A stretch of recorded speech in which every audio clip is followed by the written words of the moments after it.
Good afternoon, and welcome to Explorations in Savitri with our brother, Dr. Alok Pandey. Namaste. We are covering the subject of the Creator and the creation. And I have a few lines I would like to share to open it. All here, where each thing seems its lonely self, are figures of the soul transcendent one. Only by Him they are. His breath is their life. An unseen presence molds the oblivious clay. So, of course, not only very profound lines, very practical lines. I'm reminded of a passage in the Synthesis which I used to feel that way, but it was like a turning point in certain respects, certain aspect of the yoga. So, Aurobindo says that whatever the gift, from whomsoever you receive, and to whomsoever it goes through you, you must always do it in the consciousness that it is coming from the divine. The passage is much more powerful, but I am just paraphrasing it in my own words. And it is coming from the divine. So for quite a long time I started practicing it, that it doesn't matter, it's coming from this person, that person, but it's through this person or that person. It's essentially coming from the divine.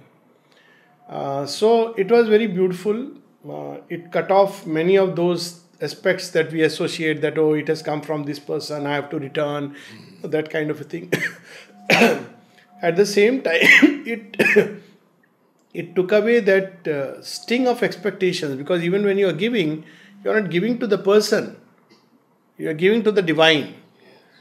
And then came that dawned the beautiful realization which Mother has already said so powerfully. She says, all love is a longing of the one for the one. Love is a mighty vibration which comes from the Supreme and goes back to the Supreme. So we are just conduits or channels. And our job is just to be faithful channels to that power. In fact, everything, love, strength, peace, comes from the one, goes to the one. So that, it's a very liberating experience. And the beauty of this experience is that it comes while you are engaged in life and in action. You can't have this experience in meditation. And when negative things come to you, offer it's it. The same. Offer it. Yes. Also behind that, so even behind the adverse and the hostiles, Mother describes a very beautiful experience in Agenda. She says, the Pandit who used to come, Tantric Nilkant Shastri. Yes. So from Rameshwaram. Yes. Yeah. From Rameshwaram. Mm-hmm. So he once said that I'll do a special puja to encircle the Titans. So Mother describes, he says, when he does the puja, he binds the Titans by the power of the mantras. But the moment the effect wears off, they all come out. You have bound them, you cannot do anything else. Then she says that she was studying the difference between this approach and the approach that comes from the vision of the one. And she says, when I looked inside, I saw even behind the darkest asuras the presence of the divine love, which changes things. And so in Savitri, when he says, the demons sang. The demons sang with joy, that's right. Yes. For they knew their end. So this end of the demons is not the physical destruction. No. But the end of demonhood, a certain tendency in nature. And if you really, so rightly, if you see evil and all this springs from one root, the sense of division and separativeness. Yes. And its perfect cure is the sense of one, the sense of unity and oneness. It's a marvelous experience, because then you strangely, what you discover is that whatever you need, you will get. How the divine will provide, and whatever needs to. But you should be engaged in the same kind of life. It can't be done in parts, that I become lazy and I say that whatever I need will come. Then you are engaged in the service of the divine, and whatever you are giving into this world is done with no other motive but as an action, going as an offering to the divine. Now you said something earlier, even in meditation you can't get this. You can't get this experience because in meditation you can't discover the oneness of the forces. You can discover the one consciousness, the one reality. But the oneness of the divine forces, which is so beautiful. Especially, I come from a background, I don't know how it is other places, but in northern parts of India, you have a very lot of this comes from the karma doctrine. Who has given you what, so you must return back. And in marriages people write how much money came from whom and what. And so when you have to give back, you have to keep it into account, which is so silly and stupid. And I personally used to revolt against this kind of approach. But it's so liberating when you discover that ultimately everything comes from the one. They are figures. And before I read a passage, one story that I am reminded actually, so much later, something similar happened with some children. So they were, I asked during an interaction that like, what did you have today? I had breakfast. So what was in breakfast? Idli. So where did idli come from? So, they start saying rice from the fields. What age children? They were around, definitely before adolescence, around 10 to 12. Oh. So from the fields, farmer, and then, market through the man who is distributing it. Somebody has fetched it. And then the grain of rice in which the sun, the water, the air, the field, everything has gone into. So at the end, one of the child remarked, because the story was going too far, then suddenly one of the girls, she suddenly remarked, so everything is there in everything, isn't it? So I said, yes, that's right. I said, just modify it little more. One is there in everything. Summed it up. And you are right, yes. So once we discover it, then life becomes so interesting and so liberating. Everything that we have today, even a small grain of sand, but we make the mistake of seeing the immediate person from whom. So instead of through, we begin to see from. And then we get lost. We get completely bound to that. And we forget the deeper truth which is inside, that all is a figure of the soul transcendent one.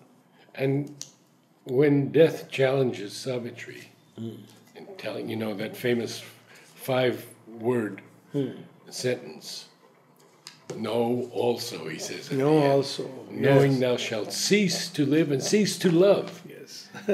And she says, when I have loved forever, I shall know. Yes. Love is the mystic cord that binds. So we were on, there are a lot of passages which reveal the nature of the Creator and his relation with creation. Last time we were speaking about this tendency to cut the two into two separate halves. And we do it in many ways. One is that there is an extraterrestrial creator who has arbitrarily created things. It gives us the sense of we start expecting from him impossible miracles. For example, that he will just by a magic wand change everything.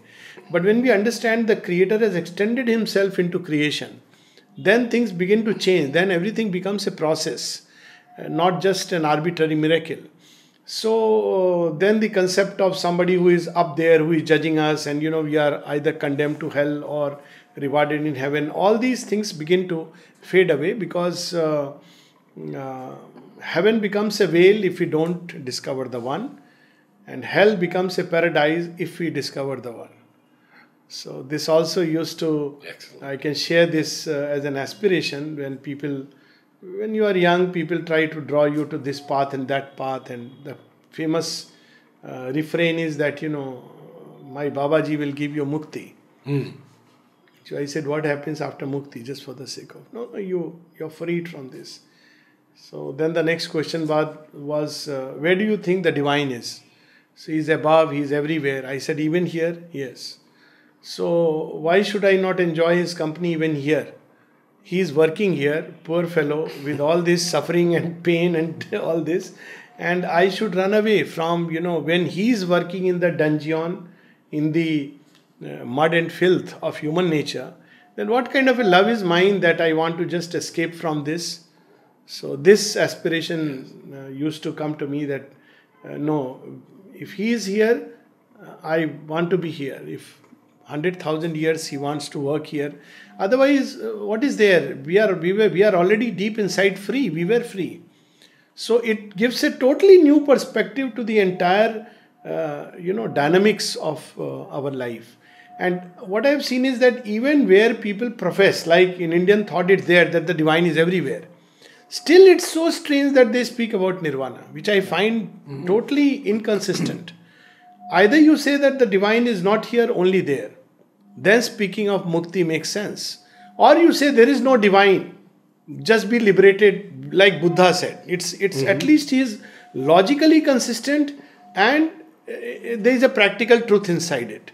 But to say that the divine is everywhere and then want to escape, or you say that everything is illusion and then want to escape, equally, both are absurdities. So at some point this has come into Indian thought, and I think time has come to amend it, to go back to the old heroic Vedantic thought that he is here, he is there, he is everywhere, and he is beyond the all, he is the all, and he is the one who alone is. And he is in us. He is in us. So Mother says that all of us, I say this to everyone, have been with her many, many times.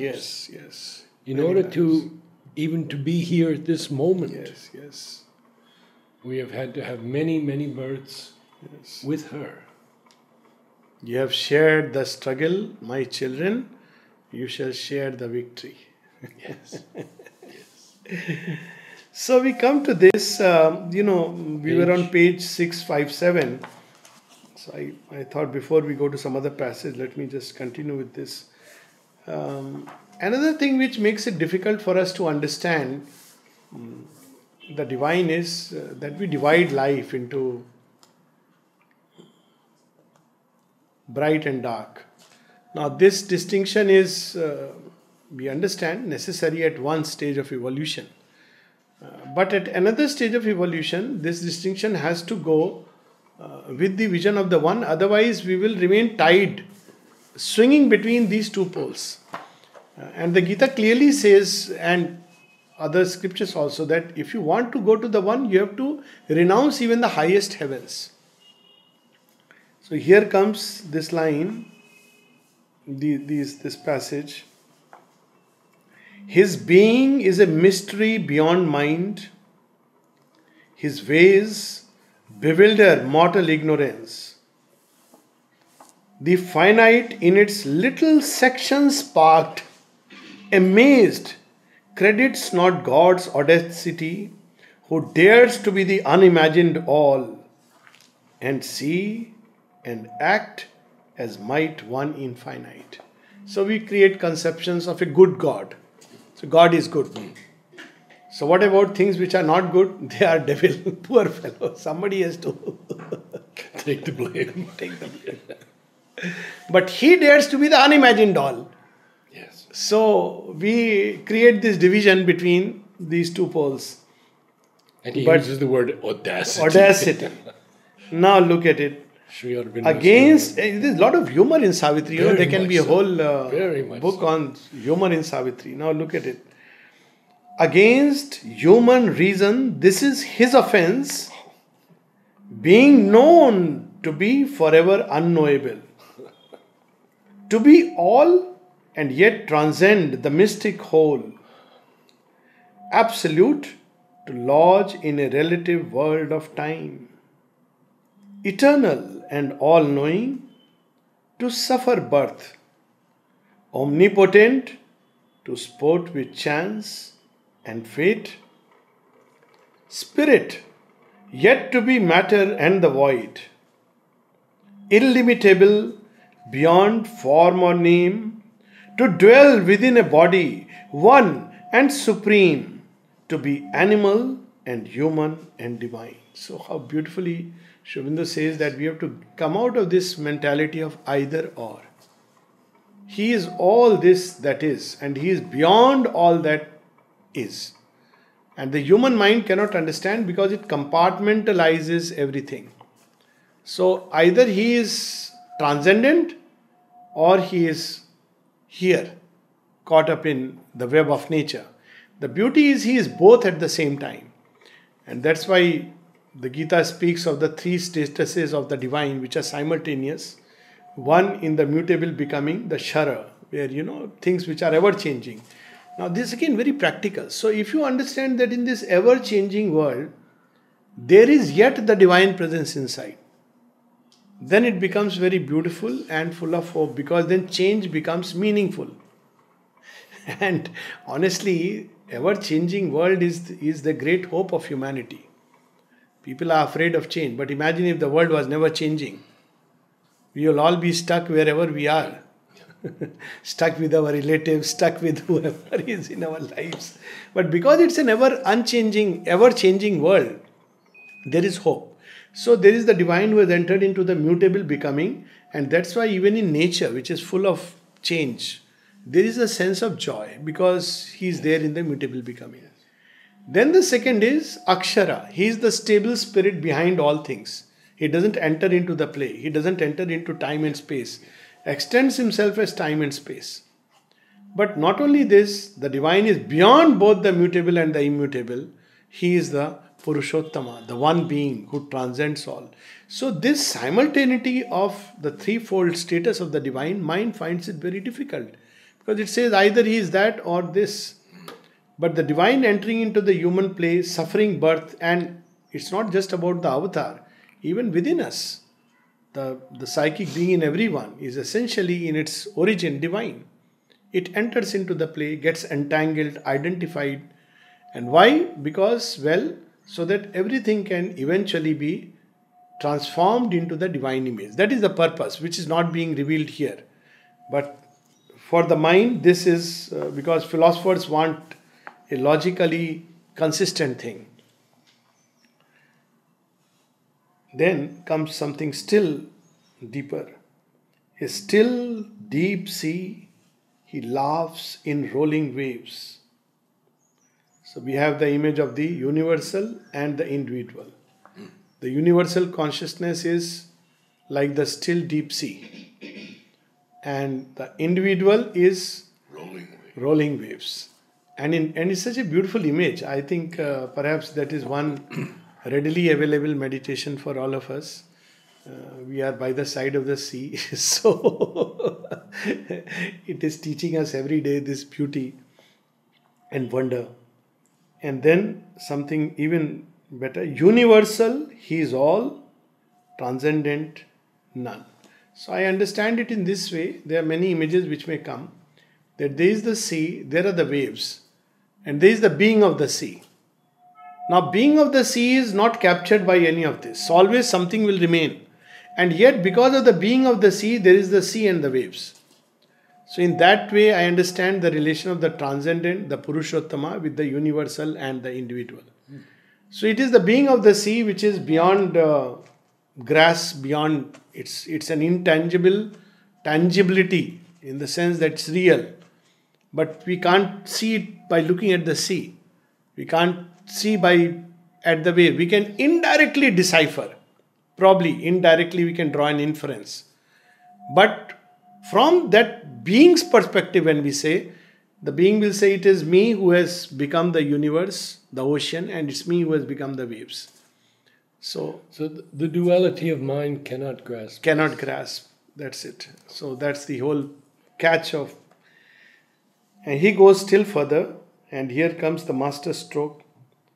Almighty, beyond good and evil to dwell, leaving the good to their fate in a wicked world, and evil to reign in this enormous scene. So this is his crime against man's righteousness.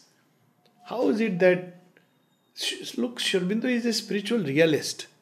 He doesn't close his eyes and say, no, this is a very fair and just world. It is not.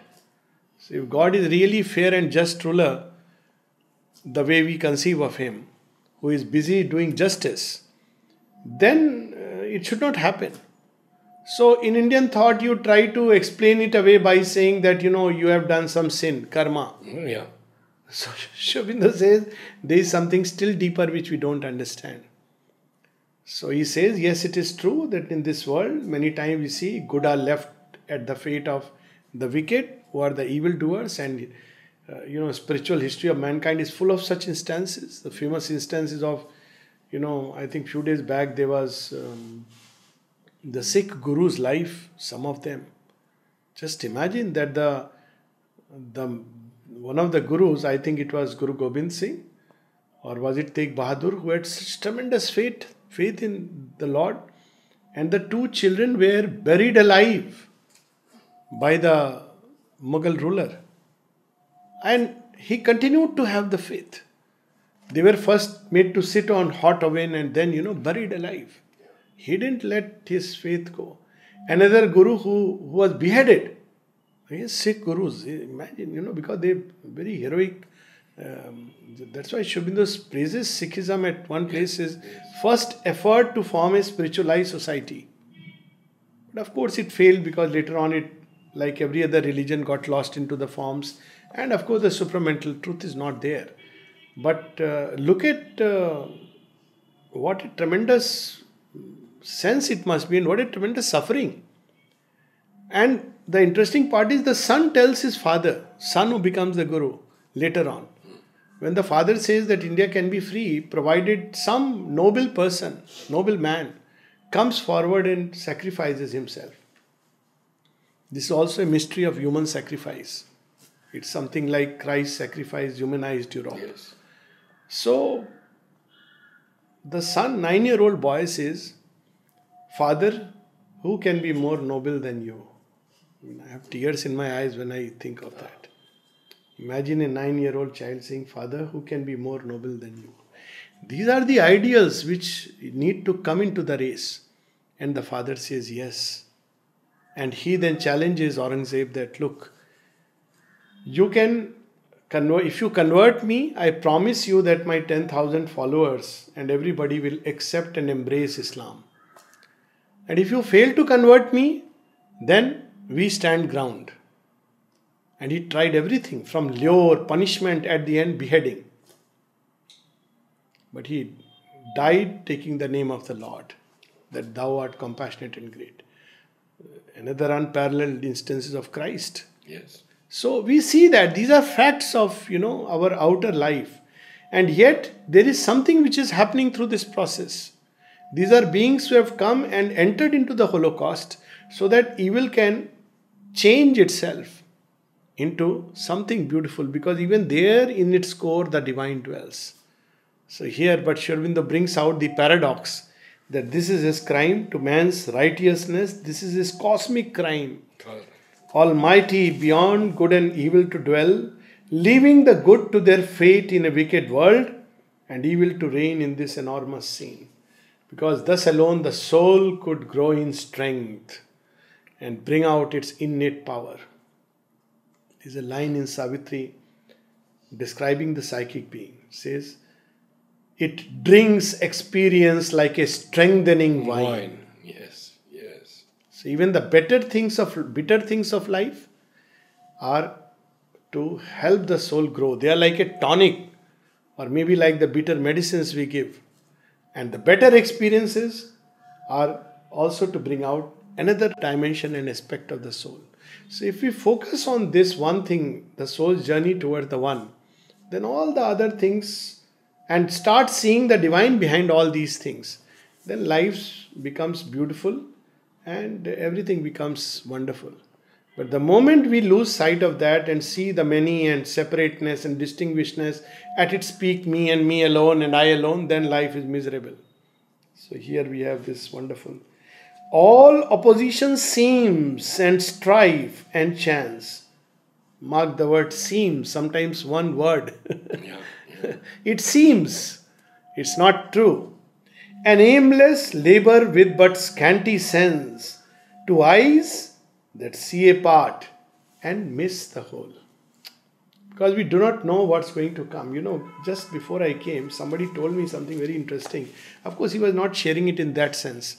But that's the thought which was coming to me. He was coming from a project in Cuddalore where post tsunami, tsunami, many persons died and Kadlor was devastated.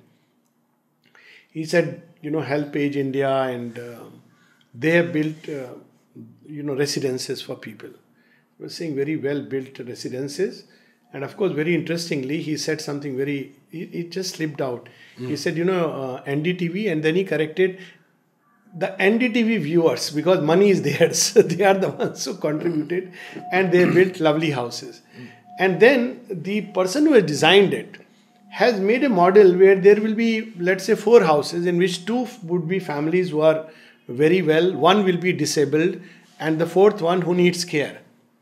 So I was just thinking of all this, and what was going on within me, that look, the tsunami turned into a blessing subsequently, that not only there is rehabilitation in better homes for the coming generations, at the same time there is a new concept which has come, which possibly didn't exist in the community, that we have to take care of each other. So look, but because somebody is seeing only that part, tsunami would say, my God, what a devastation. Where is God? Where is God? But somebody who sees the whole picture says, my God, wow, he could use this disaster to develop the sense of care for each other in this way. It happened everywhere. A lot of people, I think in Aurobindo they made tsunami cars and sold to contribute. So there, when we see only a part, we don't understand the play. The surface men scan, the depths refuse their search. A hybrid mystery challenges the view, or a discouraging, sordid miracle. Hybrid mystery of good and bad, or evil fruit, poisonous fruit coming up on a beautiful tree, or vice versa, a lovely flower coming up in thorny bushes like the rose. So it's a hybrid view. And discouraging, sordid miracle. Universe is a miracle. Drifting galaxies in sky. What a wonderful. Lamps lit. Suddenly at night they start lighting. 1, 2, 4, 5, hundreds, millions. But somebody would say, but what is the use of all this? So discouraging, sordid miracle. But there is a mystery which we do not fathom. Yet in the exact inconscient's stark conceit. Now look at here. Yes, it's deceitful, and yet behind it there is something that yet is yet to come. In the casual error of the world's ignorance, a plan, a hidden intelligence is glimpsed. So that reconciles also the debate between design or evolution. Well, it's not in that sense that design means God suddenly created everything, and behind evolution you can see a design. Otherwise, from dust to man, through casual error, number of mutations,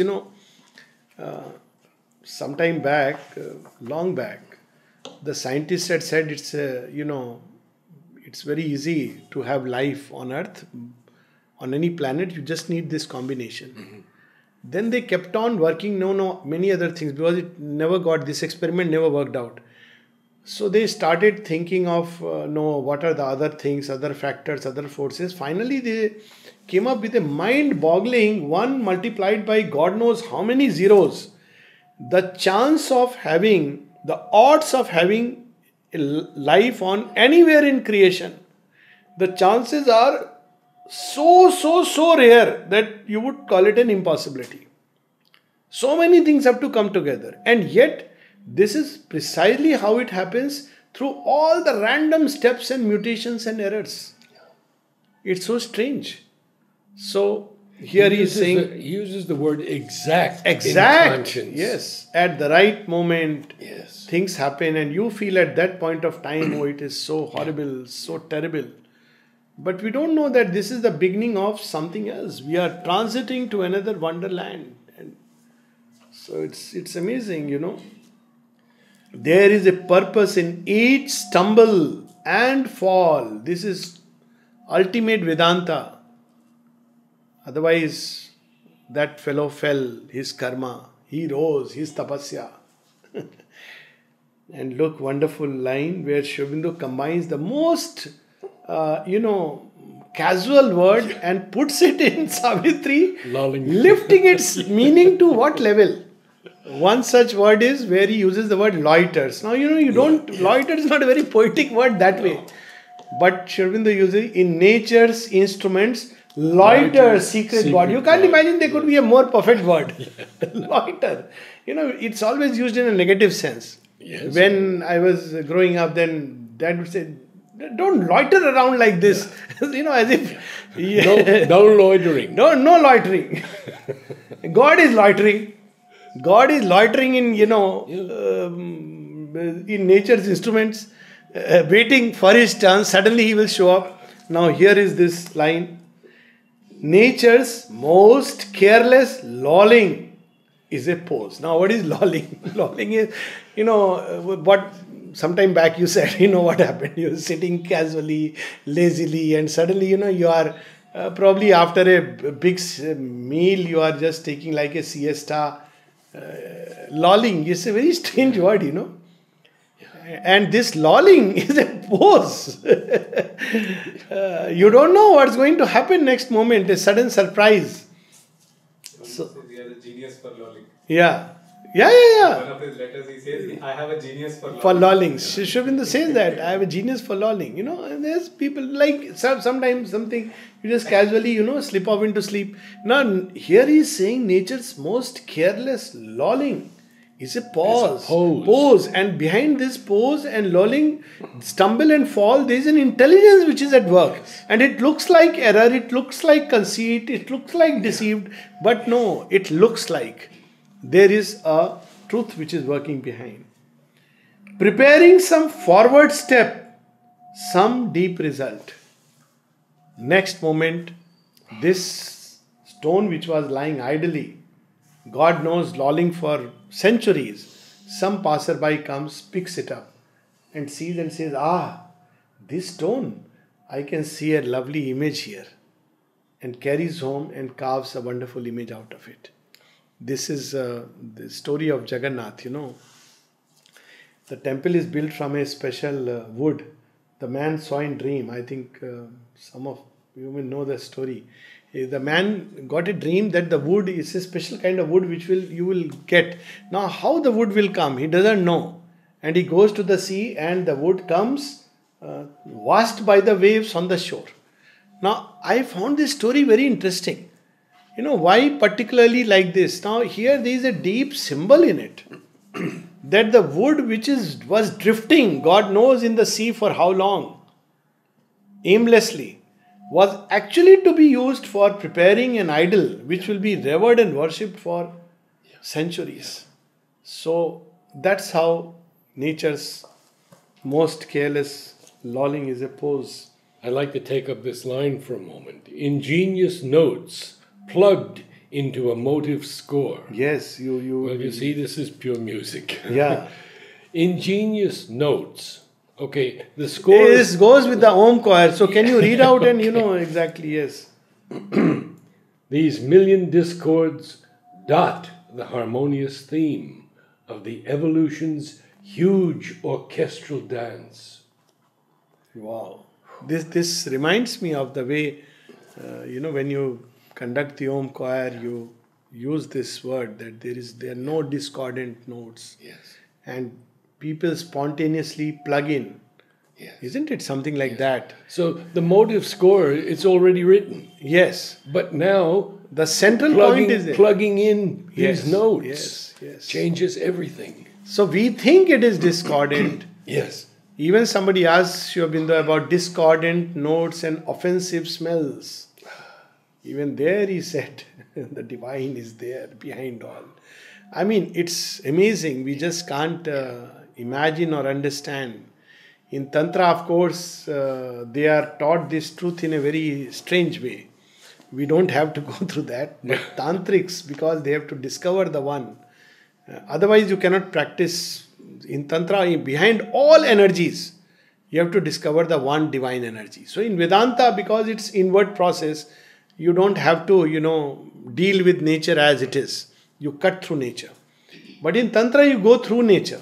So what do you do with, So one of the last steps is that that which repels you most, you have to actually eat it. Now yeah, it's there in Vedanta. I mean in Tantra.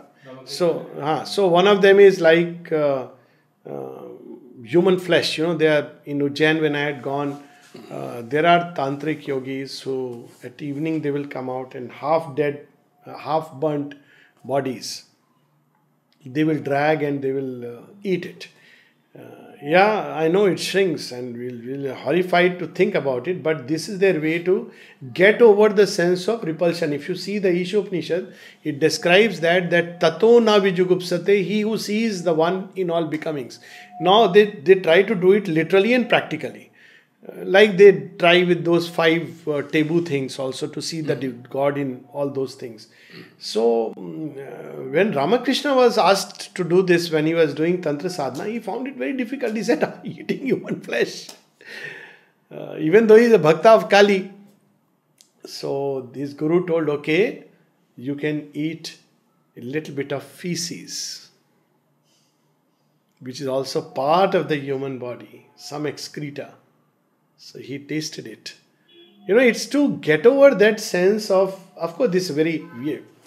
We should not be doing it. But sometimes when I see people who do these things in madness, I wonder whether they have touched something which is too big for them and they have lost their mind. Because that is the deeper truth, which is concealed behind the play of duality. And by the way, this is not recommended in Sri Aurobindo's yoga. I must mention that these practices, we arrive at that through a different means altogether. But Sri Aurobindo says, by the method of Vedanta to the aim of Tantra. And that's why the other day in that Hindi talk, I was sharing that through Sri Aurobindo, here we go to the mother. Because through Vedanta, we go to the fulfillment of Tantra. You'll see most of the people in this yoga, they have first been drawn by Sri Aurobindo. Some writing, some touch, something, they have heard the name. You will always hear Sri Aurobindo Ashram. You will not hear Mother's Ashram. But when you come here, Sri Aurobindo's books, everybody will recommend. At the end, you discover it is Mother's Yoga, Mother's Ashram. You say, my God, why didn't they say this initially? Because through Vedanta, we go to the Mother. So even in the practical arrangement, he has ensured that the arrangement stays. Because otherwise, Mother is so vast everywhere, you can't handle. And when she comes into the place, she takes away everything. All the lids are blown. And she handles all the energies of nature and turns them into a marvel. Because she is the alchemist energy. And then last 3 lines, then we'll stop for today. 4 lines. These million discords dot the harmonious theme of the evolution's huge orchestral dance.